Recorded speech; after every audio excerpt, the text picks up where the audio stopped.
بسم اللہ الرحمن الرحیم نحمدہ ونسلم علی رسولہ الکریم اما بعد۔ سیرت النبی صلی اللہ علیہ وسلم کا 49واں سبق ہے۔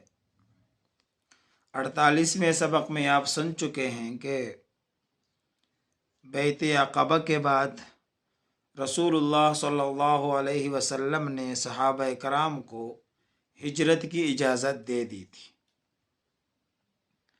ہجرت کی اجازت تو دے دی تھی، لیکن آپ جانتے ہیں کہ ان حالات میں ہجرت کرنا گویا کہ اپنے آپ کو مشکلات اور مصیبتوں کے دلدل میں پھنسانا تھا۔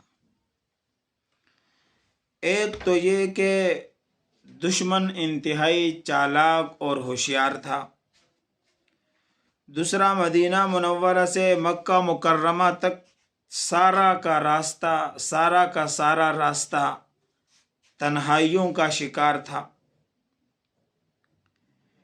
اس کے علاوہ مہاجرین مسلمین مومنین اگر ہجرت کرتے تو کتنا کچھ زاد راہ ساتھ لے سکتے۔ ان کی زمینیں مکہ مکرمہ میں، ان کی جائیدادیں مکہ مکرمہ میں، ان کے گھر بار مکہ مکرمہ میں، یہ سب کچھ سامنے ہوتے ہوئے بھی انہوں نے ہجرت کا ارادہ کیا اور ہجرت شروع کی۔ تو آپ اندازہ لگائیں کہ کن حالات اور مشکلات میں صحابہ کرام رضوان اللہ علیہم اجمعین نے دین کی خاطر قربانی دی، اور کس قدر مشکلات سامنے آئی۔ اس کے چند نمونے آپ کے سامنے رکھتے ہیں۔ ان میں سے آج کے سبق میں آپ دیکھیں کہ جب اجازت ملی رسول اللہ صلی اللہ علیہ وسلم کی طرف سے، تو سب سے پہلے جو مہاجر بنے، مدینہ منورہ کے اور مکہ کو چھوڑنے والے بنے، وہ ابو سلمہ رضی اللہ تعالی عنہ ہیں۔ انہوں نے ہجرت کا ارادہ کیا، ان کی بیوی تھی اور ایک بیٹا بھی تھا۔ تو جب انہوں نے جانے کا ارادہ کیا تو سسرال والے بھی آڑے آ گئے، اور اپنے گھر والے بھی رکاوٹ بنے کہ ہم کسی طرح نہیں جانے دیں گے۔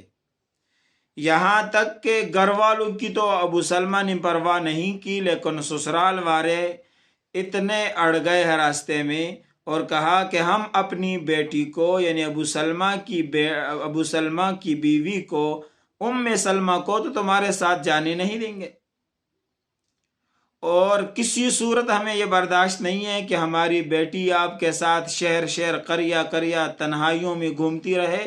ہم نے اس لیے تو بیوی کو، اپنی بیٹی کو آپ سے بیاہ نہیں کیا تھا۔ لہٰذا انہوں نے زبردستی کر کے اپنی بیٹی واپس لے لی اور کہا ہم تمہارے ساتھ جانے نہیں دیں گے۔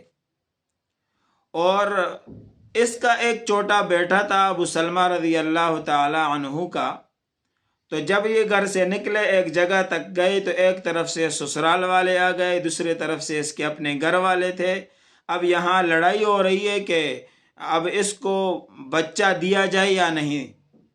ظاہر ہے کہ اس سسرالی قبیلے نے اپنی بیٹی سلمہ کو تو لے لیا، لیکن وہ چاہتے تھے کہ ہم اپنے نواسے کو بھی لے لیں۔ لیکن یہاں ابو سلمہ رضی اللہ تعالی عنہ کے گھر والے آڑے آ گئے اور انہوں نے کہا ایسے تو نہیں ہے کہ بہو کو بھی یہ لے جائیں اور ہمارا بیٹا سفر کر کے چلا جائے، اور انہوں نے زبردستی بھی کی ہے، تو اب ہم کیسے اپنا پوتا ان کے حوالے کر دیں۔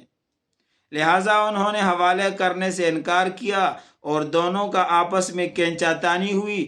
ایک سسرال والے بچے کو اپنی طرف کھینچتے رہے، اور جو یہ ہیں اپنے ددیال والے ابو سلمہ کے گھر والے، یہ اپنی طرف کھینچتے رہے، یہاں تک کہ بازو سے بچے کا ہاتھ نکل گیا اور شدید تکلیف بچے کو ہوئی۔ لیکن بالآخر ابو سلمہ مکہ المکرمہ سے چلا گیا مدینہ منورہ، اور اس کی بیوی اپنے والدین کے گھر چلی گئی، اور بچہ وہ ابو سلمہ کے گھر والوں نے نہیں دیا، وہ ان کے پاس رہا۔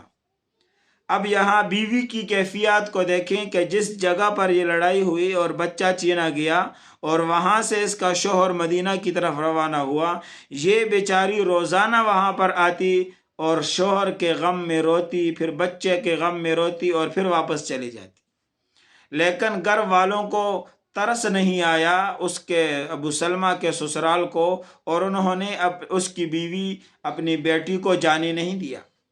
پھر اس کے خاندان کے ایک آدمی کو ترس آیا اور انہوں نے جا کر ان کو بتایا کہ بس جب اپنے شوہر کے ساتھ یہ خوش ہے اور سفر میں جانا چاہتی ہے تو بیچاری کو ایک تو شوہر کا غم ہے اور دوسرا اس سے بچہ بھی اس کے سسرال والوں نے لے لیا ہے، تو کیوں نہ آپ اس کو جانے دیں۔ بالآخر اس آدمی کے سمجھانے بجھانے پر انہوں نے ام سلمہ کو چھوڑا تو وہ پہلے اپنے سسرال گئی، وہاں سے اپنا بچہ لیا اور وہاں سے پھر مدینہ منورہ کا سفر طے کرنا شروع کیا۔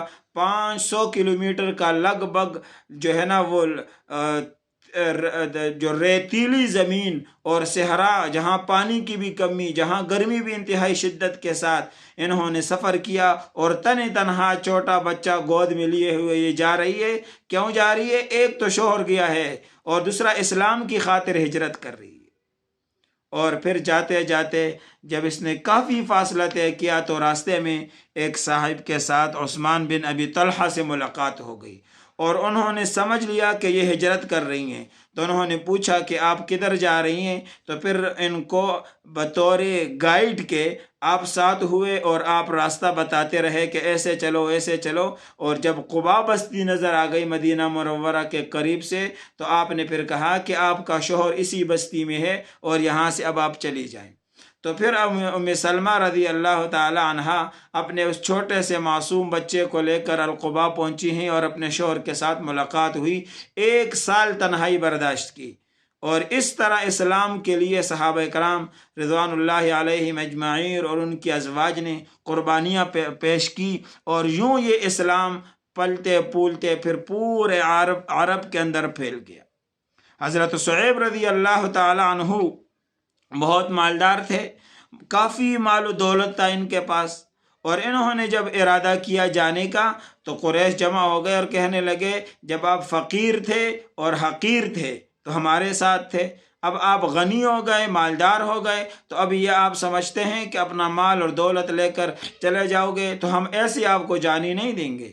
تو حضرت صہیب رضی اللہ تعالیٰ عنہ نے ارشاد فرمایا اگر میرا مال چاہیے تمہیں تو یہ سارا لے لو تو پھر مجھے جانے دو۔ تو قریش نے کہا ٹھیک ہے اپنا سارا مال دے دو، اور پھر ان کو جانے دیا۔ اب دیکھو مال، سارا مال جو انہوں نے اپنے ہاتھ سے کمایا تھا اور اللہ تعالیٰ نے ان کو جو ہے نا وہ مالداری عطا فرمائی تھی، وہ سارا مال قریش کے ہاں چھوڑا اور خود اسلام کی خاطر مدینہ منورہ کا سفر کیا۔ اور کئی واقعات ہیں جس کے کچھ نمونے آئندہ سبق میں بھی آئیں گے۔ تو آپ دیکھیے اسلام کے لیے جو ہجرت اولین حبشہ کی طرف پہلی ہجرت ہوئی، پھر دوسری ہجرت ہوئی، اب یہ مسلسل مدینہ منورہ کی طرف ہجرت ہو رہی ہے، اور رسول اللہ صلی اللہ علیہ وسلم نے بھی ارادہ کیا ہوا ہے، صحابہ کرام نے بھی ارادے کیے ہوئے ہیں، اور پھر کتنے صحابہ کب وہاں پہنچے۔ تو انشاءاللہ آئندہ کے اسباق میں آپ ہمارے ساتھ رہیے اور ان اسباق کو خود بھی سنیں اور دوسروں کو بھی یہ سیرت النبی صلی اللہ علیہ وسلم کے روشن باب سنائیں، تاکہ قربانی کا جذبہ، اسلام کو عام کرنے کا جذبہ ہر مسلمان کے دل میں پیدا ہو جائے۔ وآخر دعوانا ان الحمد للہ رب العالمین۔